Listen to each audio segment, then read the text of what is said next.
अस्सलाम वालेकुम व्यूअर्स, आज हम चिकन कौरमा बना रहे हैं। अगर आपको मेरी वीडियो अच्छी लगे तो प्लीज़ चैनल को सब्सक्राइब, वीडियो को लाइक और शेयर जरूर कीजिएगा और प्लीज़ वीडियो को लास्ट तक जरूर देखिएगा। तो आइए रेसिपी स्टार्ट करते हैं। सबसे पहले एक देचकी लें और उसके अंदर ये ऑयल ऐड कर दें। 3 के बड़े साइज के प्याज थे जिनको मैंने स्लाइस में कटिंग कर ली है। अब इसको डाल दें और इसको फ्राई कर लें। ऑयल का टेम्परेचर ज़्यादा हाई नहीं करना, बस इसे हल्का सा ही, जैसे ही आप ऑयल डालें साथ ही इसमें प्याज डाल दें। जैसा ठंडे ही ऑयल में इसमें प्याज डाल के इसको फ्राई करें क्रिस्पी बनाने के लिए। जब प्याज के एजेस ब्राउन होना शुरू हो जाए तो इस पॉइंट पर आप इसमें मुसलसल चम्मच चलाते रहें ताकि प्याज का एक जैसा ही कलर आए। प्याज का एक जैसा कलर आ जाए, ये लाइट ब्राउन कलर का हो जाए तो इसको निकाल लें। प्याज को मैंने निकाल लिया। अब इसको क्रिस्पी करने के लिए इसको 10 से 15 मिनट के लिए फ्रिज में रख दें। अब उसी ऑयल में जिसमें मैंने प्याज को फ्राई किया उसमें से मैंने थोड़ा सा ऑयल निकाल लिया है। इसमें 1 तेज पत्ता, 4 छोटी इलायची, 5 लौंग और हाफ टी स्पून जीरा। अब इसकी खुशबू आने तक इसको ऑयल के अंदर फ्राई करें। हमने मसालों का कलर चेंज नहीं करना। जैसे ही मसाले की खुशबू आए तो इसके अंदर 700 के करीब चिकन, जिसको मैंने अच्छे तरीके से धो लिया, वो डाल दें। अब चिकन को इसके अंदर फ्राई कर लें।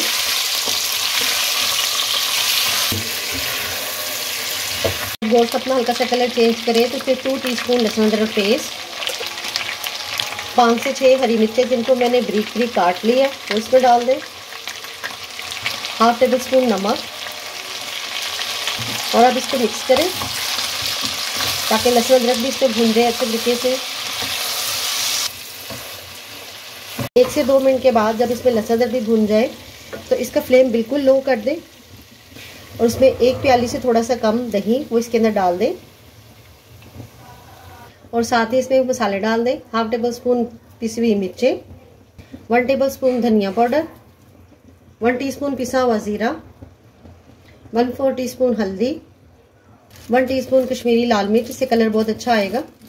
और अब इसे मिक्स कर लें और अब इसका फ्लेम थोड़ा सा हाई कर दें और इसको दही के साथ भूनें। अब दही को इसके अंदर अच्छे से भून लें ताकि मसाला भी इसके अंदर अच्छे तरीके से भुन जाए। दही और अच्छे तरीके से मसाले मिक्स हो जाए तो इसे कवर करके कुक करें जब तक हमारा गोश्त गल नहीं जाता। और अब हम कौरमे का खुशबूदार सा मसाला तैयार कर लेते हैं। उसके लिए 2 बड़ी इलायची, मेरे पास ये छोटी थी तो मैंने इसलिए ये 2 ले ली। अगर बड़ी हो तो 1 ले लें। 3 छोटी इलायची, 1 दालचीनी का पीस, 1 जवत्री का पीस और 1 जायफल का पीस और 1 टेबल स्पून डेसिकेटेड कोकोनट। अब हम इन सारी चीज़ों को पीस लेते हैं। प्याज को हाथ से क्रश कर लें। तो प्याज की साउंड बता रही होगी कि हमारा प्याज कितना क्रिस्पी बना है। गोश्त को पकते हुए भी 10 से 12 मिनट हो गए हैं। अब इसका फ्लेम थोड़ा सा हाई करें। अब इसको थोड़ा सा इसमें भूनें। गोश्त हमारा 80% तक कुक हो गया। अब इसकी ग्रेवी के लिए इसके अंदर 1 कप पानी डाल दें और ये जो मसाला हमने पीसा है वो इसके अंदर डाल दें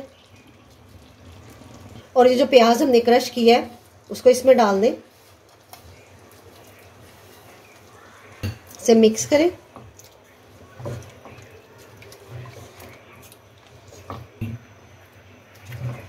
और अब इसे कवर करके कुक करें।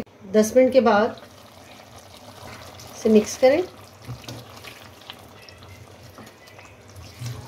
इसमें हम अपने मुताबिक भी रख सकते हैं और इसमें हाफ टेबल स्पून केवड़ा एसेंस, इसकी खुशबू इसमें कौरमे के अंदर बहुत अच्छी आती है। अगर आपको मेरी वीडियो अच्छी लगे तो प्लीज़ चैनल को सब्सक्राइब, वीडियो को लाइक और शेयर जरूर कीजिएगा। और अगर आपको अच्छा लगे तो इसमें हाफ टी स्पून गरम मसाला डाल सकते हैं। और अब इसे कवर कर दें और अब हम इसे सर्व कर लेते हैं 2 मिनट के बाद। अब कौरमा हमारा देखें कितना अच्छा दानेदार तैयार हुआ है।